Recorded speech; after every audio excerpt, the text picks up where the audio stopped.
Solo levelling. तो हम आगे देखते हैं कि सभी हंटर को सही सुरक्षित उस जहाज तक ले जाने के बाद हंटर संग वापस उस गुफा में आते हैं शैडो को कलेक्ट करने के लिए। और हम देखते हैं कि उनका लेवल 100 तक पहुंच गया है और वो कहते हैं फाइनली मैं 100 लेवल तक पहुंच गया हूं। और वो एंड किंग के पास पहुंचकर कहता है, लगता है ये परेशान है। और इतने में वो कहता है एराइस। जैसे ही वो एराइस करता है चारों तरफ का माहौल डार्क सा हो जाता है और उसे कुछ अजीब सा महसूस होने लगता है। और वो कहता है क्या ऐसा इसलिए हो रहा है क्योंकि मैं इसकी शैडो को निकालने की कोशिश कर रहा हूँ। और संग जिनवू कहता है डिस्ट्रैक्शन फेल्ड। इतने में हम देखते हैं कि एंड किंग संग जिनवू के पीछे से उठता है और कहता है आई एम बैक। और उसका सिस्टम कहता है you have successfully distract A shadow.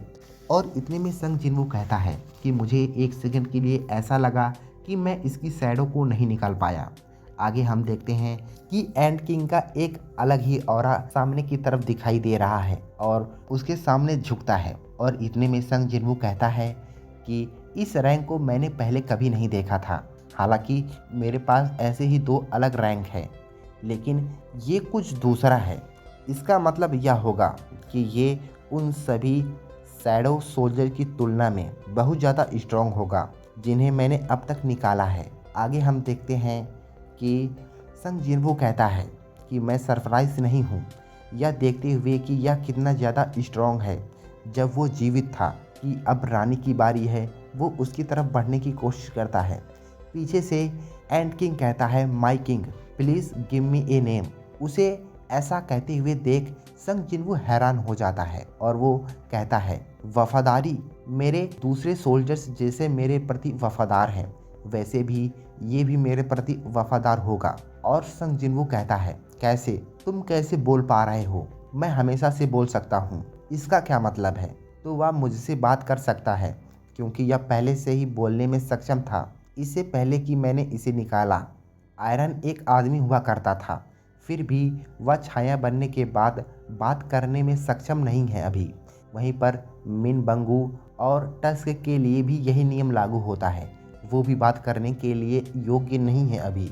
उनके बीच केवल एक अंतर है, उनकी रैंक की।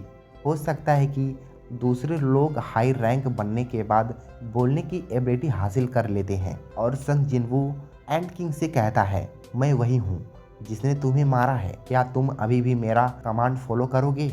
एंड किंग कहता है मैं तुम्हारे द्वारा मारा नहीं गया हूँ, बल्कि यह तुम्हारी शक्तियों के माध्यम से मैं दोबारा से जिंदा हुआ हूँ। यह मेरे लिए खुशी की बात है, मैं तुमको फॉलो करूँगा। कृपया मुझे कोई नाम दे, अगर मैं सिर्फ तुमको चींटी कहकर बुलाऊंगा तो यह बड़ा अजीब लगेगा। तुमको एक अलग पहचान देनी होगी जो बाकी चींटियों से अलग हो। मुझे अचानक एक राइटर का नाम याद आ रहा है जिसने द एंड्स के ऊपर एक नोवेल लिखा था, बेरू। तो आज से तुम्हारा नाम बेरू होगा। तो आखिरकार एंड किंग का एक अलग नाम पड़ जाता है, बेरू। तो बेरू की एक अलग ही पहचान बन गई है। आगे चल के हमें इसकी पावर्स को और ज़्यादा इंक्रीज होते हुए देखेंगे। थैंक यू मास्टर, बेरू कहता है। तो हम देखते हैं चींटियों के साथ मेरा बॉन्ड कमज़ोर हो रहा है। बेरू, क्या तुम समझा सकते हो कि अभी क्या हुआ? रानी के पास निहित शक्तियाँ हैं उसकी कॉलोनी पर शासन करने के लिए, संग जिनवू कहता है।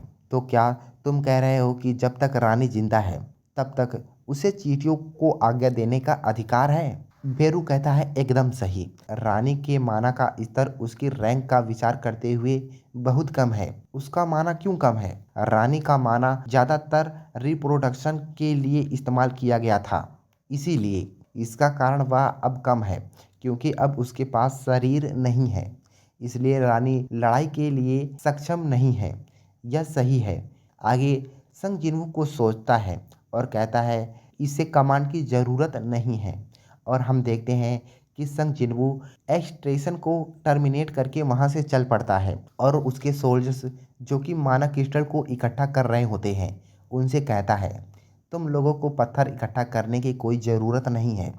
इन सभी पत्थरों का इस्तेमाल जेजू आइलैंड की बुनियादी ढांचे को बनाने के लिए और नुकसान की भरपाई करने के लिए इस्तेमाल करना होगा। इतने में संग जिनवू बेरू की लाश के ऊपर से कुछ लेता है और कहता है, ये पर्याप्त होगा मेरी कलेक्शन के लिए।